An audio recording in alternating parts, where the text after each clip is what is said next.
Vous m'entendez bien?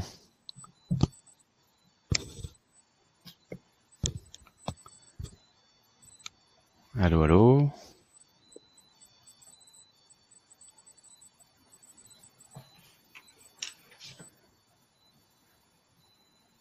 Parfait. Mais écoutez, on va pouvoir commencer. Bonjour à toutes et bonjour à tous. Bienvenue à ce webinaire que nous organisons avec notre partenaire eFinance. Je m'appelle Kamel Louarari, je suis responsable des partenariats au sein de Talentia Software. J'aurai donc le plaisir d'animer ce webinaire avec notre partenaire eFinance, représenté par Christelle Meuly et Sylvie Fondu. Christelle, Sylvie. Bonjour à tous et à toutes. Donc, je me présente, Christelle Meuly, donc responsable commercial et marketing chez eFinance. En 2 mots, pour vous expliquer qui est eFinance. Donc, on est partenaire de Talentia depuis déjà plusieurs années. Et donc, nous sommes spécialisés dans l'édition de logiciels de gestion financière. Et donc, pour ce webinaire, je suis accompagnée d'une de mes collègues. Bonjour, Sylvie Fondu. Donc, je suis consultante fonctionnelle chez eFinance également. Voilà. Donc, je redonne la parole à Kamal. Parfait, merci Christelle. Donc le thème de ce webinaire, c'est gagner en efficacité en automatisant votre processus order to cash. On va commencer par situer un petit peu dans le processus order to cash où est-ce que on se situe exactement en termes de processus. Alors, je vais commencer par définir l'order to cash, positionner la solution dans ce cycle, dire quels sont les enjeux pour les directions financières, en tout cas ce qui nous est remonté. Et on ira très vite vers la démonstration produit qui est le point principal de notre webinaire. Si tu peux passer la slide. Alors, quand on parle d'order to cash, donc c'est tout le cycle, vas-y, voilà, c'est tout ce cycle donc qui comprend, il n'y a pas vraiment de définition précise, mais c'est depuis le bon de commande, on va dire, jusqu'à l'encaissement de la facture. Et j'ai symbolisé ici par le vous êtes ici le processus sur lequel on intervient. Donc on intervient avec eFinance sur l'imputation automatique des règlements clients ainsi que le lettrage automatique, alors qui est déjà adressé dans Talentia, mais le point principal, c'est l'imputation automatique des règlements clients. Donc, vous verrez par la suite comment la solution gère ce point. Hop, slide suivante. Quels sont les enjeux pour les directions financières? On a essayé de lister un certain nombre de points qui nous sont remontés en fait par nos clients, par nos prospects. C'est que l'imputation et le lettrage des règlements clients, c'est souvent des processus chronophages et laborieux, surtout quand on a une volumétrie de factures clients importante. Ça devient des processus dits à faible valeur ajoutée parce que c'est des schémas d'écriture qu'on peut automatiser, d'où la solution proposée par eFinance et qui est intégrée avec Talentia. C'est souvent des sources d'erreurs. J'ai imputé le mauvais client et du coup je relance pour une facture alors que le client a déjà réglé cette facture. Ça s'inscrit également dans des besoins de fast close, donc aller plus vite sur la clôture des comptes. Et mine de rien, cette partie, chez certains de nos prospects, c'est un gros morceau. Et ils nous ont exprimé le besoin d'aller plus vite et de faire plus efficacement. Il y a aussi un point important en discutant avec les directions financières qui ont de plus en plus de mal à recruter. Ça, c'est un fait qui concerne quasiment tout le monde en France, c'est qu'aujourd'hui, trouver des ressources comptables, c'est de plus en plus compliqué. Et du coup, un certain nombre de directions financières se disent, si je peux m'aider d'un outil qui va m'alléger un petit peu cette tâche, je vais non seulement pallier à ce problème de difficulté de recrutement, mais également, je vais apporter ce qu'on appelle de la QVT, de la qualité de vie au travail, c'est-à-dire ça va faciliter la vie des comptables clients, des comptables généraux. Voilà. Et dernier point, on parle souvent de digitalisation.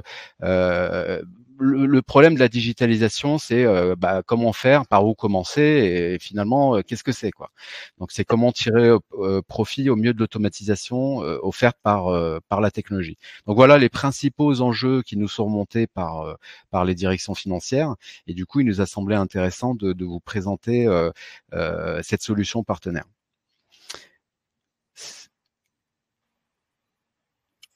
Alors, je prends la parole quand même du coup. Oui, Ça marche. Donc, on va rentrer un peu plus donc dans le détail de cette phase de l'order to cash, donc qui va être l'imputation et le lettrage des comptes. Donc effectivement, l'objectif de cette étape, c'est qu'on va essayer d'automatiser un maximum de fonctions. Donc effectivement, on va pouvoir automatiser déjà la première étape, qui va consister en fait à l'intégration des données. Donc les relevés de compte, les écritures comptables, et donc tout ça pourra être traité en automatique. Ensuite, on va également pouvoir automatiser toute la phase d'imputation, donc des écritures, des écritures du relevé de compte aux différents comptes comptables.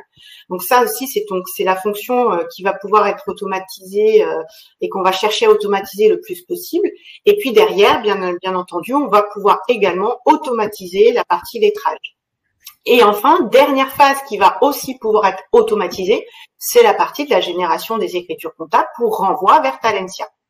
Donc effectivement, le fait de pouvoir automatiser cette étape du processus va vous permettre de gagner en performance en mettant une solution qui est 2 en 1, l'imputation et le lettrage.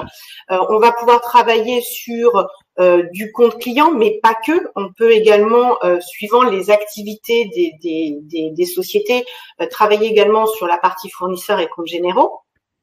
On va pouvoir aussi travailler sur des données qui sont peu exploitées et pourtant qui sont riches en informations.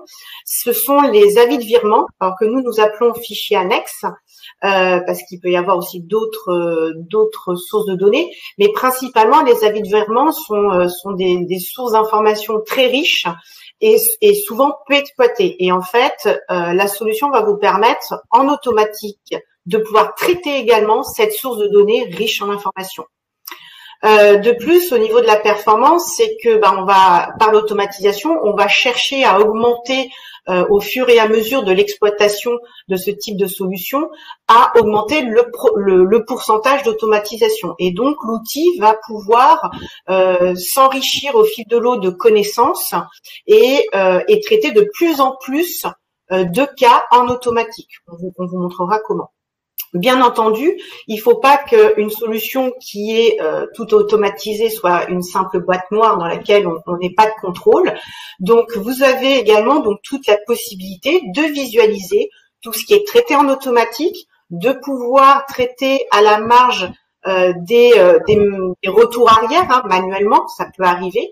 Donc vous avez vraiment la main, on est en automatique, mais vous avez un contrôle sur tout ce qui se passe.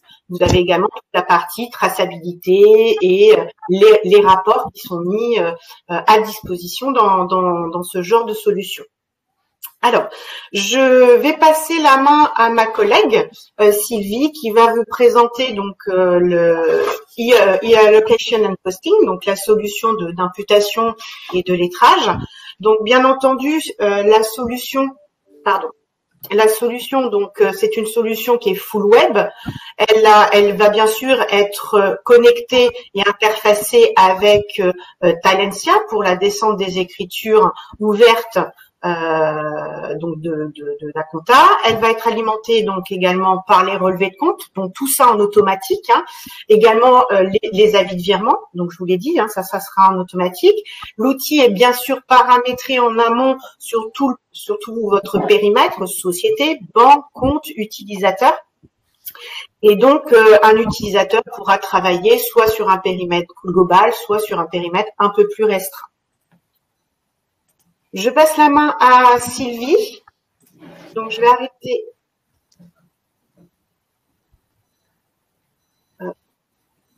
mon partage et je te passe la main. Oui. Voilà. Alors, est-ce que vous voyez bien mon écran? Voilà. Alors, là, je suis un utilisateur donc de l'application. Je me connecte à l'application, donc avec mon mot de passe. J'arrive sur une page d'accueil. à ce moment-là, comme le disait Christelle, tout est intégré en automatique. C'est-à-dire, on a déjà tous les éléments pour pouvoir travailler dans l'application qui ont tourné en amont. J'ai mes listes de travail favorites et je choisis sur laquelle je veux travailler aujourd'hui. Les listes favorites sont paramétrables par utilisateur en fonction des desiderata, des tris, de la manière dont ils veulent travailler, évidemment. Voilà. Alors, une fois que j'ai sélectionné ma liste, je clique ici pour afficher les mouvements. Alors, comme c'est une interface web, évidemment, ben, c'est multipage, multisession. Hein, donc, voilà. J'arrive sur ma page avec mes traitements. OK. Alors, qu'est-ce qu'on voit ici dans cette liste? Toute la partie supérieure concerne les informations bancaires. Donc, on a le code du compte, le numéro de compte, la devise, la société et la banque. OK. Ensuite, la partie du milieu concerne les extraits. Donc, on a tous les éléments tels que les soldes initiaux, soldes finaux, les dates. Mais ce qui est important, c'est le pourcentage ici. On peut voir que AP a préimputé automatiquement les mouvements à occurrence de 68%. 78%. OK. Donc ça, c'est quelque chose qui nous permet de voir, dès qu'on arrive dans l'écran, qu'est-ce qui s'est passé en automatique, qu'est-ce qu'il a déjà travaillé.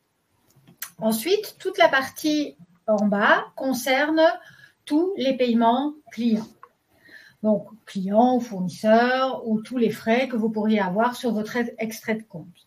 On a toute une série de symboles qui nous indiquent qu'est-ce qui s'est passé. Alors, ce qu'il faut savoir, c'est que EAP, il retrouve le client comment? Il retrouve sur base du nom, sur base du compte bancaire, le cas échéant, du code client s'il est mentionné, ou encore des références factures qui pourraient être mentionnées dans la communication au moment du paiement. Donc, il se sert de tous ces éléments pour pouvoir retrouver le client et faire l'imputation qui va bien derrière. Mais pas que. C'est-à-dire qu'on peut traiter également tout ce qui est imputation en comptage général et fournisseur. Donc, il traite la globalité de l'extrait. On a toute une série d'icônes qui nous disent, bah, tiens, est-ce que là j'ai du lettrage? Est-ce que là c'est une imputation compte client? Qu'est-ce que j'ai et qu'est-ce qui s'est passé de manière automatique sur l'extrait de compte? OK. Donc, on a tous les éléments de la banque également, donc la date opération, la date valeur, le montant, le code opération bancaire et toute la partie de droite, c'est tout ce qui a été fait en automatique. Donc, dire, bah voilà, là, j'ai imputé sur un client, de telle manière, c'est tel utilisateur. Donc, on a toutes les informations qui nous donnent à un moment l'information de ce qui s'est passé une fois que tout est intégré et tout a été préimputé de manière automatique. OK. Alors, pour aller dans un mouvement, je clique ici. J'ai un nouvel écran qui s'affiche. Alors, toute la partie de droite concerne les informations bancaires qui ont été remontées. Donc, c'est-à-dire, quand le client a payé, il a mentionné des informations telles que son nom, OK, son numéro de facture et d'autres références qu'il pourrait mentionner. J'ai également le code CFONB qui m'indique tiens, quel type d'opération je reçois. Ça, ce sont les informations qui sont remontées de la banque. Depuis ces informations, on va pouvoir faire des décodages pour augmenter évidemment l'automatisme et pour qu'il fasse la préimputation de manière automatique. Donc ici, on a le nom, OK, et on a le numéro de facture. On peut voir ici qu'on a le numéro de facture. Donc du coup, il a retrouvé le client sur base du numéro de facture. Il aurait pu le retrouver sur base du nom. Mais là, le nom n'est pas identique, donc il utilise un autre critère. OK. Alors, ici, on peut voir qu'il a lettré une facture. OK. Donc, on voit qu'il y a une facture qui est lettrée. Je vais cliquer ici pour aller voir. Alors, la fonction de lettrage peut être traitée soit par Talentia, soit par EAP. Vous avez le choix. Si vous souhaitez faire uniquement de l'imputation, c'est possible également. Mais l'outil est complet, il permet de faire deux en un. Voilà. Alors, dans l'écran des factures, on a toujours l'information de la communication, hein, OK. Et on a la partie de gauche, les factures qui sont ouvertes hein, pour ce client, et la partie de droite, ce qu'il a lettré en automatique. Donc ici, on peut voir qu'on avait un numéro de facture qui était mentionné, OK. Donc, il a fait le lettrage automatiquement sur base du numéro qui était mentionné. D'accord? On peut voir qu'on n'a pas de différence, donc on a un petit symbole qui nous informe la facture est entièrement lettrée, il n'y a pas de lettrage et il n'y a pas de différence, donc ça c'est envoyé en Talentia, il n'y a pas de souci. Tous ces petits symboles sont importants, pourquoi? Parce que dès qu'on a du vert, hop, il ne faut même pas contrôler spécialement, ça peut être envoyé directement dans Talentia. OK. Donc là, c'est le cas simple. On a un paiement, une imputation et un lettrage facture. Ça fonctionne évidemment parfaitement. Alors, ici, je reviens sur l'écran précédent et là, je reviens dans ma liste. Voilà. Alors, évidemment, on a tout ce qui est vert, c'est parfait, c'est envoyé. Hein, donc, c'est les 78%, nickel. Ici, on a un rouge, donc ça veut dire que EAP n'a rien retrouvé en automatique, d'accord? Et donc, ça peut être quoi? Ça peut être, c'est un nouveau client, il n'est pas encore connu, ok? Ou ce qui peut se passer, c'est que c'est une mauvaise dénomination. Donc là, il faut aller rechercher. Donc, soit vous me dites, moi, je connais le client, ok, je vais le taper, d'accord? Vous avez la possibilité, vous les connaissez par cœur. Voilà. Soit, vous avez la possibilité, vous avez des outils de recherche qui vous permettent de rechercher facilement le client, pardon. Donc, vous avez une recherche sur base de la description ou sur base du numéro de facture. Donc, si le numéro de facture est mentionné, on peut rechercher par ça ou par sa dénomination. OK. Donc, je clique ici. Par défaut, lui, il me propose le nom qui est décodé. Ici, il n'a rien retrouvé. Je vais chercher comme ça. Je vais taper quelque chose. Vous voyez dans les recherches, vous avez, par défaut, c'est du paramétrage, hein, contient, mais vous pouvez dire commençant par, terminant par. Donc, c'est un outil assez complet. Vous pouvez dire, moi, je veux rechercher que des clients, que des comptes généraux, etc. Donc ici, par défaut, j'ai tapé ceci, j'ai 4 entités qui concernent Tron. OK, j'ai retrouvé mon client. OK, je le sélectionne, je fais OK. Alors, EAP, c'est un logiciel autodidacte. Pourquoi? Parce qu'il permet de faire des liens dans l'objectif de gagner du temps. Donc, c'est vraiment un outil 2 en 1. Il va faire la préimputation et le lettrage simultanément. Mais ici, dans ce cas-ci, on peut voir que il dit le nom de contrepartie donné par la banque est différent de l'imputation. Est-ce que vous voulez le changer? Donc, ça veut dire que le nom que lui a mentionné lorsqu'il a payé et le nom qui se trouve dans Talentia n'est pas le même. Si vous faites oui, je le remplace. Ça reste dans l'application, évidemment. Hein. La prochaine fois qu'il va payer avec ce nom-là, EAP va le reconnaître automatiquement sur base du nom. OK, vous avez la possibilité également de faire ça pour les codes opérations et pour les comptes bancaires si vous avez l'information. OK. Donc, ici, on a fait une imputation manuelle. Hein, on a retrouvé le client manuellement. OK. Et on a donc il va traiter. Hein, donc, il va imputer manuellement. Ce qui n'empêche pas, on peut voir, il a lettré une facture de manière automatique. Donc, l'un n'empêche pas l'autre. Ce n'est pas parce qu'on fait une imputation manuelle que le lettrage ne peut pas se faire de manière automatique. Pourquoi? Parce que le numéro de facture est mentionné. Alors, à tout moment, l'opérateur il a la possibilité de revenir en arrière et de dire, non, moi, je voudrais modifier, je ne veux pas de lettrage, OK, j'enlève la facture et je laisse sur le client sans lettrage facture. Okay, donc, on a toujours la possibilité, l'utilisateur a toujours la possibilité de modifier ce qui a été fait en automatique. Okay. Alors, je reviens dans ma liste. Alors, ce que je vais vous montrer, c'est une fonction qui est orientée vraiment sur le lettrage et ce que Christelle disait tout à l'heure, donc les avis de virement. Donc, vous recevez donc ce qu'on appelle, nous, les fichiers annexes. Donc, vous recevez de votre client un avis de virement ici qui vous dit, moi, je vous paye toutes ces factures. OK? Alors, au niveau des formats, donc je montre un PDF, OK? Mais ça peut être du Word, ça peut être de l'Excel, du mail, donc le contenu d'un mail, ou du TXT. OK? Donc ça, il n'y a pas de souci, il lit tous les formats. OK? Alors, comment ça se passe? Bon, je vais aller sur le mouvement.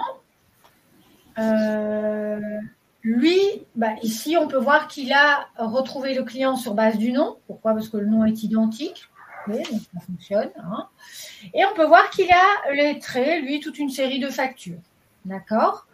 Alors, on n'a pas d'information de facture. Donc là, on a à voir relevé, OK, et puis on ne s'est pas mentionné autant de factures. Donc, si je vais voir dans l'écran des factures, OK, j'ai la liste avec toutes les factures ouvertes, d'accord, factures et avoirs, hein, quand je dis, voilà, factures et avoirs, évidemment, tout type de pièces. Hein. Donc, voilà, j'ai toutes les factures. Et ici, je peux voir qu'il a lettré donc, les factures sur base d'un nouveau critère, external file. Voilà, donc il a lettré toutes les factures qui étaient mentionnées. Qu'est-ce qui va se passer à ce moment-là? Une fois qu'il a lettré, lui, il va archiver le fichier, OK, et le fichier est traité, voilà, ça fonctionne parfaitement. Donc ça permet de lettrer évidemment des volumétries. Donc, quand vous avez un client qui vous paye à partir de 10-15 factures jusqu'à 100-200 factures en une fois, voilà, on a la possibilité de lire les avis de virement et de les traiter de manière automatique. Okay. Alors, donc, comme je disais, l'utilisateur, il a la possibilité toujours de modifier tout ce qui a été fait, hein, d'aller vérifier, etc. Une fois qu'il est sûr, il dit, voilà, moi, j'ai fait mon travail, d'accord, j'ai 100% par exemple. Ce que je vais faire, je vais envoyer les informations à la comptabilité. OK? Donc, ce qui va se passer, c'est que je vais générer une petite interface qui va envoyer directement à Talentia les informations. Donc, pour ce faire, j'ai un menu d'interface, OK, je sélectionne l'interface, sortie, d'accord. Donc, c'est des processus, hein. Je sélectionne le ou les comptes qui m'intéressent, OK. Et ensuite, j'ai un dernier écran qui me permet de contrôler ce qui a été fait. Donc, à cet endroit-ci, on ne peut plus modifier, mais on peut recontrôler et dire, ah oui, est-ce que c'est bon?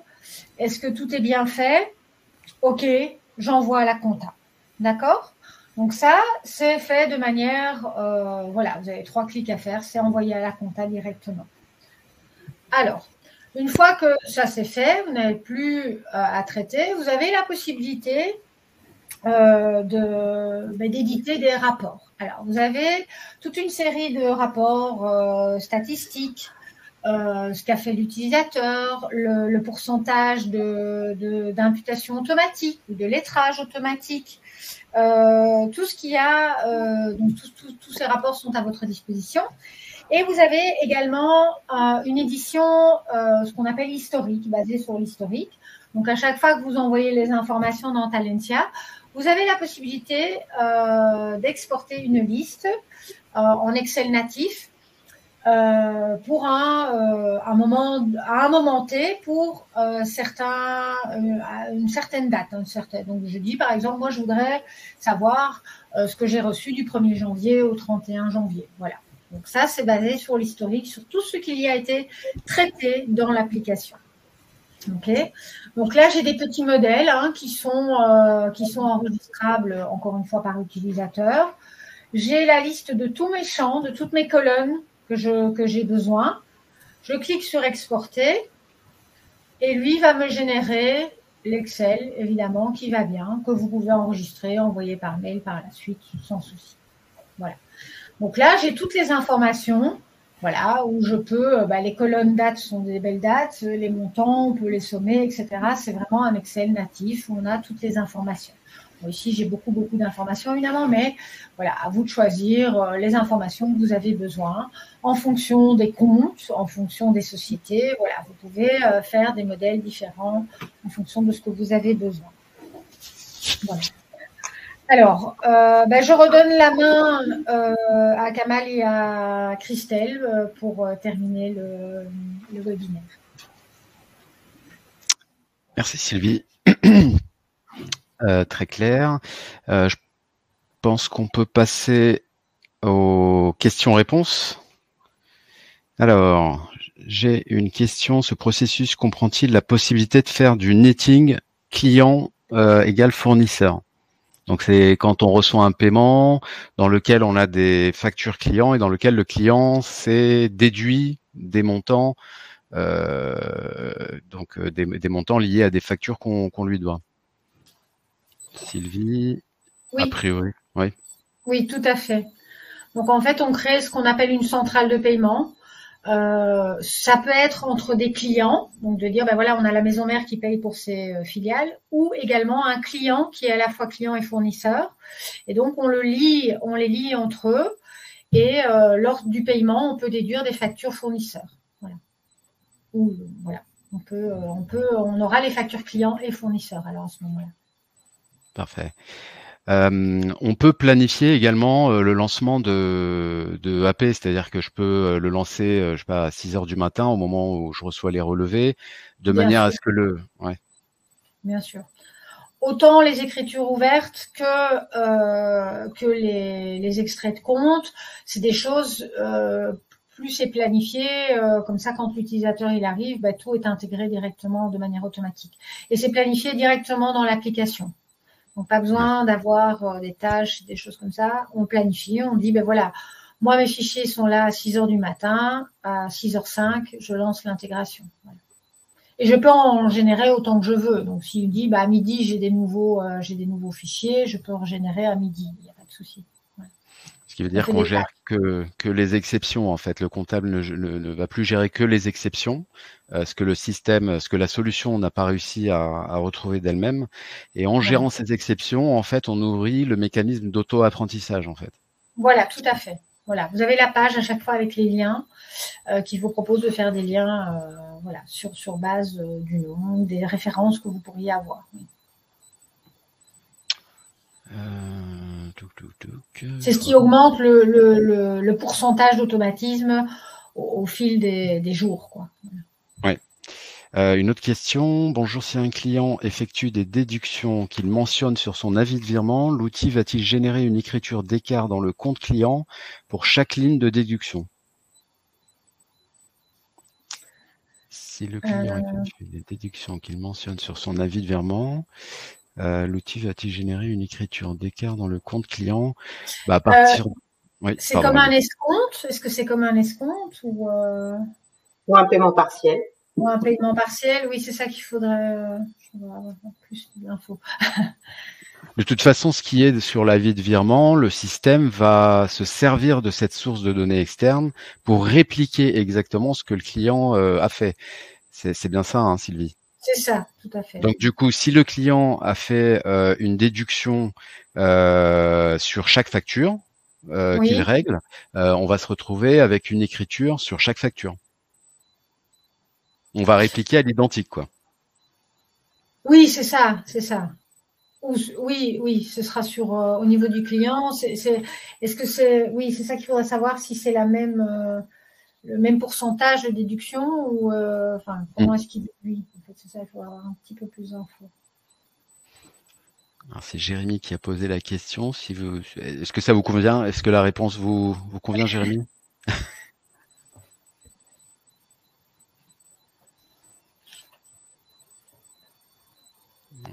On n'a pas de retour.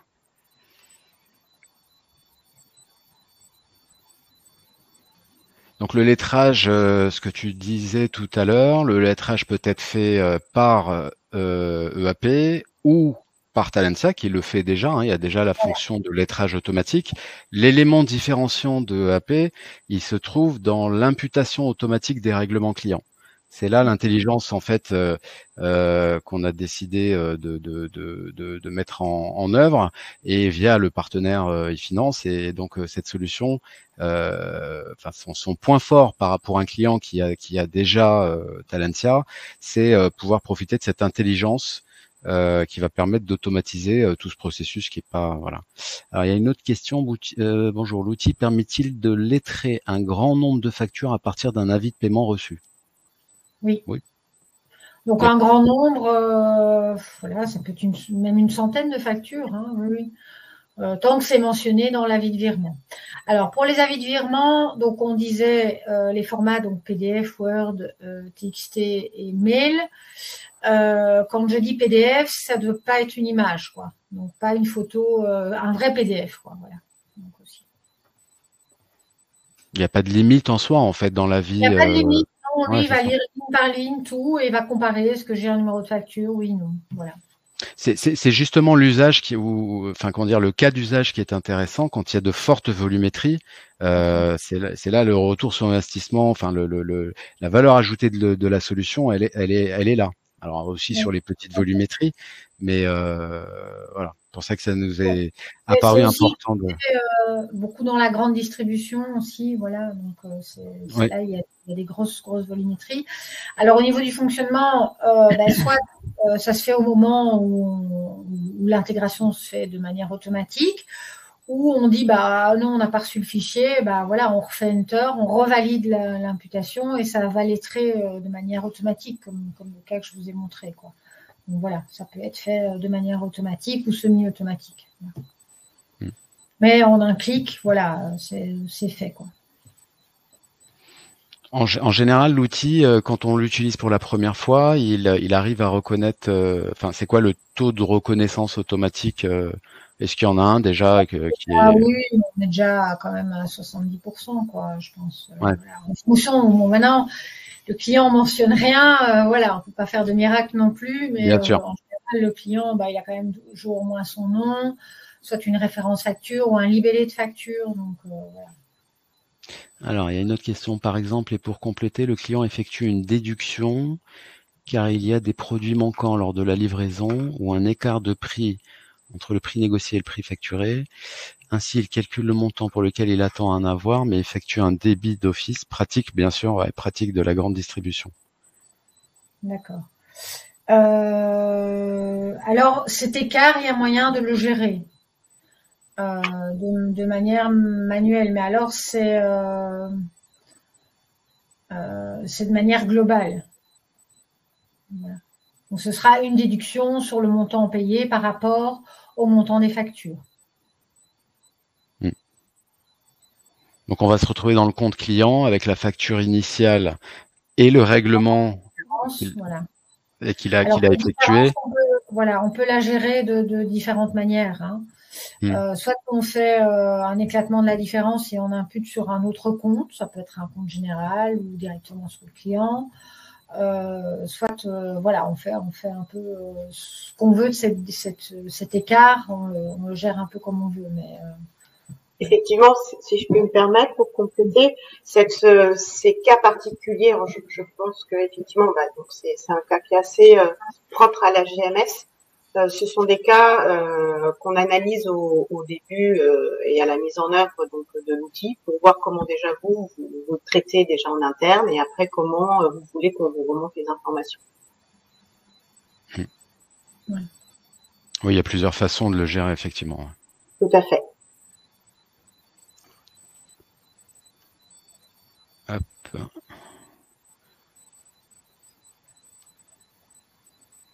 Pas d'autres questions?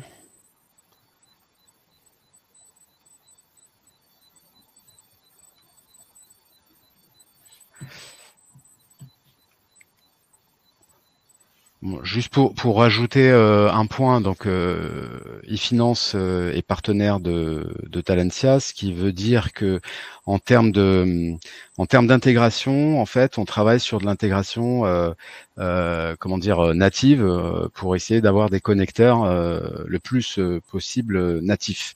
Donc ça c'est le premier point. Alors j'ai dû louper une question là, non? Ah non. Okay. Non.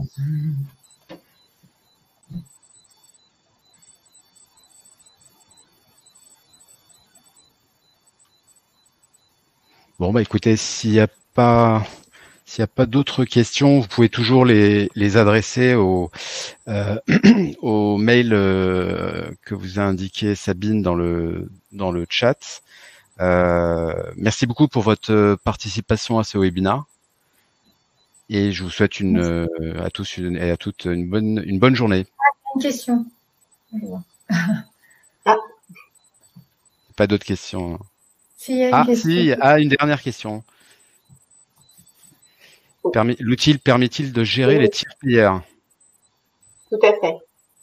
Via la centrale de paiement, si je dis pas de bêtises. Oui. Effectivement, l'outil est en capacité d'indiquer qu'effectivement tel client, en fait, ses factures sont réglées par un autre tiers. Voilà. Donc on lie les clients entre eux, donc ça peut être la maison mère avec ses filiales, et ça fonctionne également pour les avis de virement. Donc ça, voilà. Donc si vous avez la maison mère qui paye les factures de toutes ses filiales et qui mentionne un Excel, un PDF avec toutes les informations, ça va fonctionner également.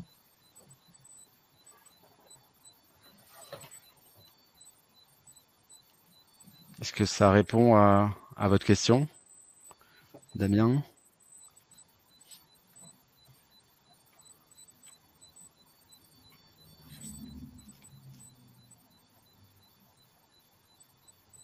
Alors, y a-t-il d'autres questions?